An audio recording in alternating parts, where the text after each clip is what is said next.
iPhone 5, 6, Realme 3i 5i, iPhone 7 Plus, iPhone 6s Plus. Hey guys, welcome back to another video. நான் ரீசெண்டாக electronic பொருள்லாம் recycle பண்ணுற ஒரு கடைக்கு போயிருந்தேன். நம்ம யூஸ் பண்ணி போட்ட mobile, TV, laptop, power bank இந்த மாதிரி எல்லா எலக்ட்ரானிக் பொருளுக்குமே அங்கே தான் போகும். அப்படி ஒரு கடையில் தான் நான் கொஞ்சம் மொபைல் பார்த்துருந்தேன். இந்த iPhone 6 ஒன்று எடுத்துகிட்டு வந்திருக்கேன். இதை கலட்டி இதை ஒர்க் பண்ண வைக்க முடியுமா, இதுக்கு ஒரு மறுவாழ்வு கொடுக்க முடியுமா அப்படிங்கிறத இந்த வீடியோவில் பார்க்கலாம்.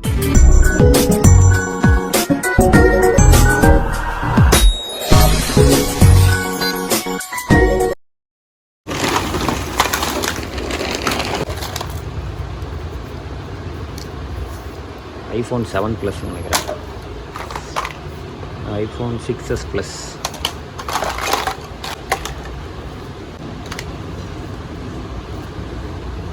iPhone 6. இதை நம்ம எடுத்துக்கிடலாம். இதை வீட்டுக்கு கொண்டு போய் சர்வீஸ் பண்ணலாமா என்னன்னு பார்த்துட்டு ட்ரை பண்ணலாம். ஆல்ரெடி டிஸ்பிளேலாம் போய் கிடக்கு.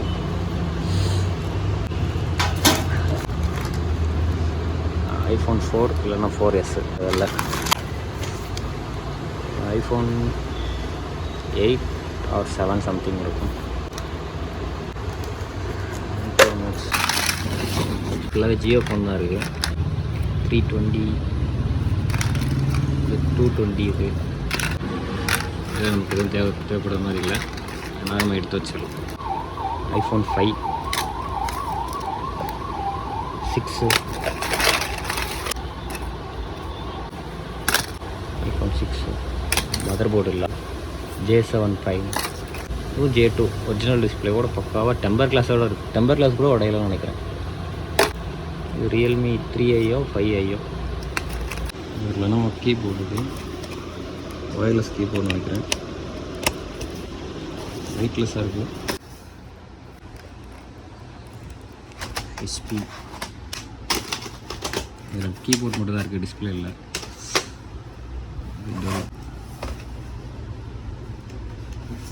இது ஓரளவுக்கு நீட்டாக இருக்குது, எந்த ஒரு டேமேஜும் இல்லை.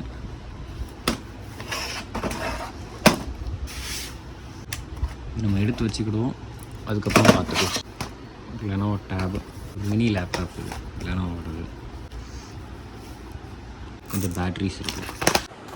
இந்த பெரிய சாக்கு ஃபுல்லாகவே நோக்கியா கீபேட் மொபைல்ஸ் தான். ஏதோ கேமரா, பழைய கேமரா. எப்படிலாம் மொபைல் இருக்குது பார்த்துக்கோங்க. இந்த இடத்துல இந்த மாதிரி மொபைல் நிறைய கிடைக்கும். இந்த மொபைல் பாருங்கள், HTC டச் குவாலிட்டி கீபோர்டு இருக்குது. இது க்ளோன். இது Vivo Y12, Samsung J2 original டிஸ்பிளேயோட பக்காவாக இருக்கும். பேட்டரி போட்டால் கம்பல்சரியாக ஆன் ஆகும். HTC இதெல்லாம் பழைய mobile. Apple tape, Samsung J6, ஒரு வாக்கி டாக்கி. இது Type-C to HDMI அவுட்புட். கடையில் கேமராவுக்கு அளவே கிடையாது, ஏகப்பட்ட கேமரா வந்துட்டு போயிருக்கு. நானே பார்த்து நிறைய எடுத்திருக்கேன். இந்த சாக்கு ஃபுல்லாக பார்த்திங்கன்னா எல்லாமே ஸ்மார்ட் வாட்ச் தான். எல்லாமே ஆன் ஆகும். எல்லாம் சின்ன சின்ன கம்ப்ளைண்ட்டாக தான் இருக்கும். நிறைய எடுத்து நான் இது பண்ணியிருக்கேன், ஒர்க் பண்ண வச்சுருக்கேன். உதாரணத்துக்கு அந்த கையில் போட்டிருக்கிறதே இதே பக்காவும் ஒர்க் ஆகும். இதே இங்கேருந்து எடுத்தது தான். இது எல்லாமே வேஸ்ட், எலக்ட்ரானிக் வேஸ்ட். அது ரீசைக்கிளிங் பண்ணுற இடம் தான் இது. ஃபுல்லாகவே பவர் பேங்க்ஸ் அப்படி தான். ஏகப்பட்ட பவர் பேங்க்ஸ் இந்த நான் எடுத்திருக்கேன். எல்லாம் சின்ன சின்ன கம்ப்ளைண்ட் தான் இருக்கும். சார்ஜிங் பின்னு போயிருந்துருக்கும், இல்லை அப்படின்னா பேட்ரிஸ் போயிருந்துருக்கும். அதெல்லாம் சேஞ்ச் பண்ணி நான் நிறைய ஒர்க் பண்ண வச்சு நான் யூஸ் பண்ணிக்கிட்டு இருக்கேன். ஃப்ரெண்ட்ஸுங்களுக்கு நிறைய பேருக்கு கொடுத்துருக்கேன். ஐஃபோன் எடுத்து வச்சுருக்கேன். இதை ஒரு ரேட் போட்டு எடுத்துகிட்டு ஒர்க் பண்ண வைக்க முடியுமா அப்படிங்கிறத நம்ம வீட்டுக்கு போய் நம்ம செக் பண்ணலாம். நம்ம எடுத்துகிட்டு வந்த அந்த ஃபோனில் டிஸ்பிளே பார்த்தாலே தெரியுது நல்லா டேமேஜ் ஆகிருக்குன்னு. இந்த மொபைலை இப்போ கலெக்ட் பண்ணணுமோ சார்ஜிங் போர்ட்டு பக்கத்தில் இருக்க 2 ஸ்க்ரூவை நம்ம ஃபஸ்ட்டு கழட்டிக்கிடலாம். இந்த 2 ஸ்க்ரூவையும்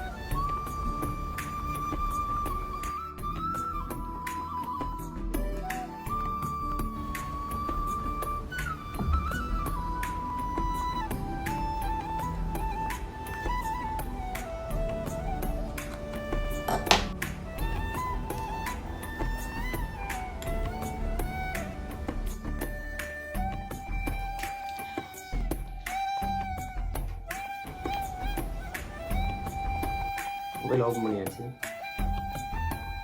டிஸ்பிளேங்கிறது இந்த இடத்துல நிறைய கனெக்டர்ஸ் இருக்கும், அதில் கனெக்டாக இருக்கும். டிஸ்பிளே ரிமூவ் பண்ணுறதுக்கு இதில் வந்து சுற்றி ஒரு ஸ்க்ரூ நம்ம கண்டிப்பாக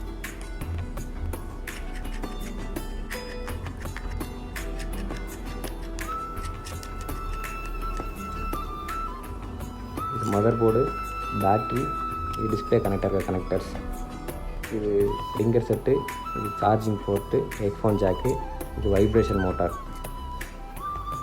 இது சிம் கார்டு ஹோல்டர் இருக்குது. இந்த கனெக்டரை ஃபஸ்ட் நம்ம ரிமூவ் பண்ணிக்கலாம்.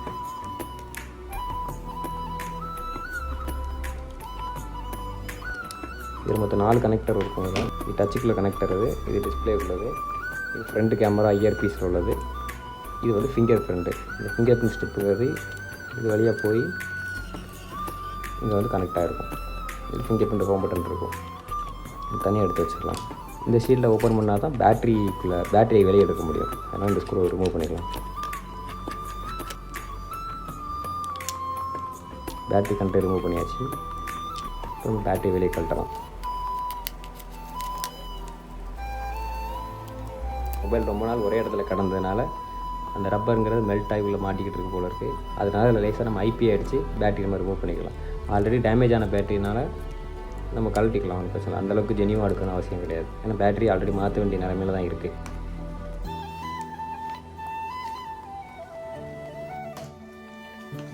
ஐபி அடித்து கழட்ட போகிறேன்.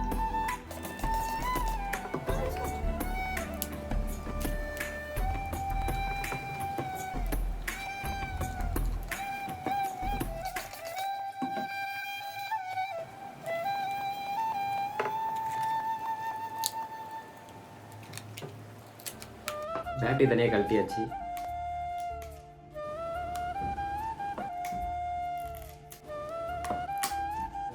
இப்போ மதர் போர்டை லேசாக க்ளீன் பண்ணிக்கிடலாம்.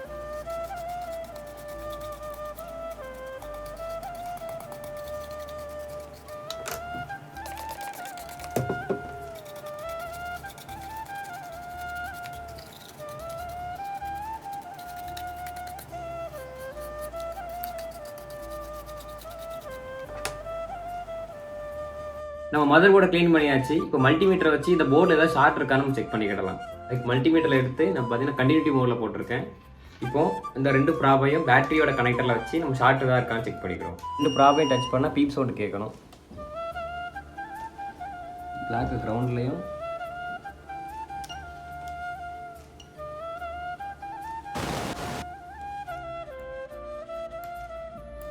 பார்த்தீங்கன்னா மதர் போர்டில் எந்த விதமான ஷார்ட்டும் இல்லை. இப்போ டிசி பவர் சப்ளையை வச்சு நம்ம வோல்டேஜ் கொடுத்து மதர் போர்டு ஒர்க் ஆகுதான்னு நம்ம செக் பண்ணலாம்.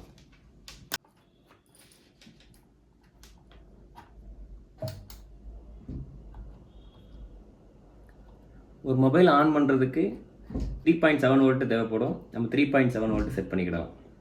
3.8 வைக்கிறேன்.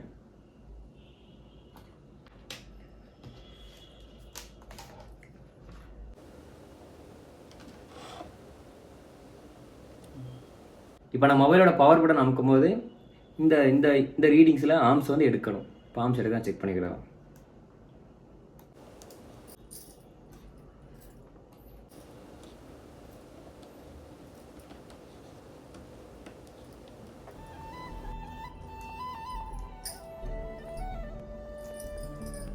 பார்த்தீங்கன்னா தெரியுது ஆர்ம்ஸ் இருக்குது. அப்போ மதர் போர்டுங்கிறது நல்லா தான் இருக்குன்னு அர்த்தம். கரெக்டான ஆர்ம்ஸ் தான் இருக்குது.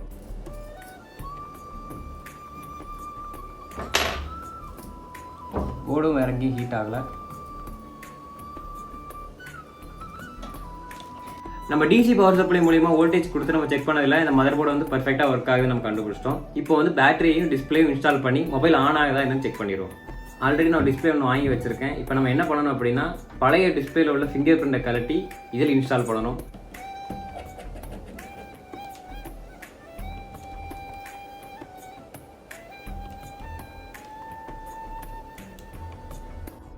பழைய ஃபிங்கர் பிரிண்ட் வச்சு கனெக்டரை க்ளோஸ் பண்ணிக்கலாம்.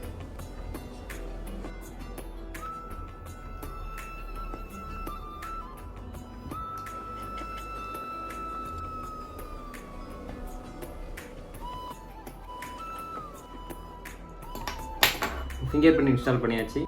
பேட்டரி வாங்கி வச்சிருக்கிறேன் நான். இப்போ பேட்டரி இன்ஸ்டால் பண்ணிக்கலாம்.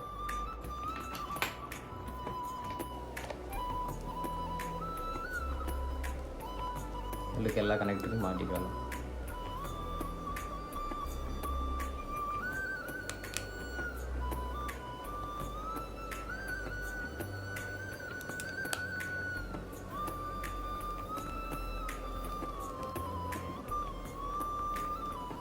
நம்ம ஷீல்டு எல்லாம் போட்டு ஃபுல்லாக மாட்டுறதுக்கு முன்னால் நம்ம ஆன் பண்ணி செக் பண்ணி பார்த்துக்கிடலாம். பார்த்தீங்கன்னா ஃபோன் ஆன் ஆயிடுச்சு.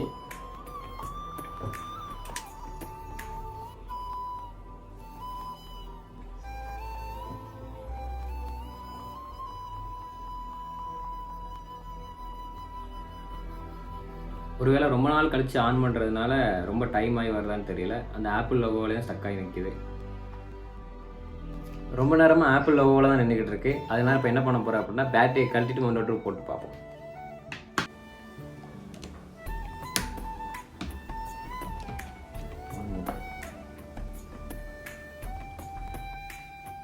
மறுபடியும் ஆப்பிள் லோகோ வந்துருச்சு. சார்ஜ் கனெக்ட் பண்ணி பார்ப்போம். ஆன் ஆயிடுச்சு.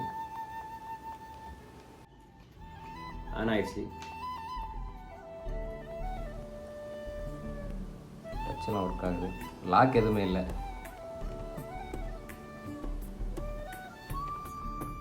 எத்தனை ஜிபி இன்டர்னல் பார்ப்போமா?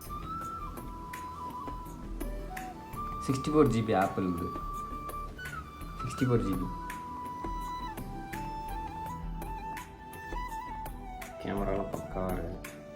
மொபைல் ஆன் ஆயிடுச்சு, பக்காவாக ஒர்க் ஆகுது. இப்போ மொபைலை கழட்டிட்டு எல்லா ஷீல்டையும் போட்டுட்டு மறுபடியும் அசம்பிள் பண்ணலாம்.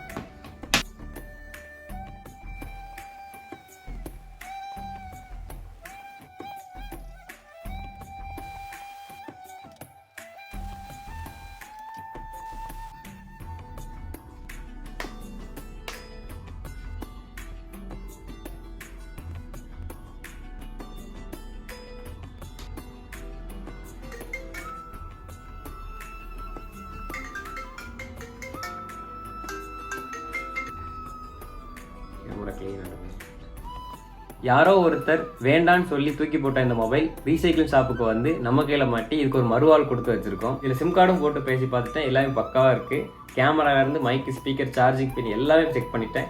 எல்லாமே சூப்பராக இருக்குது. நம்ம இதில் என்னென்ன சேஞ்ச் பண்ணியிருக்கோம் பார்த்தீங்கன்னா பேட்டரியும் டிஸ்பிளே மட்டும் தான் சேஞ்ச் பண்ணோம். அதுக்கே எல்லாம் பக்காவாக ஒர்க் ஆகுது. இதே மாதிரி அடுத்த ஒரு வீடியோவில் பார்க்குறேன். தேங்க்ஸ் ஃபார் வாட்சிங்.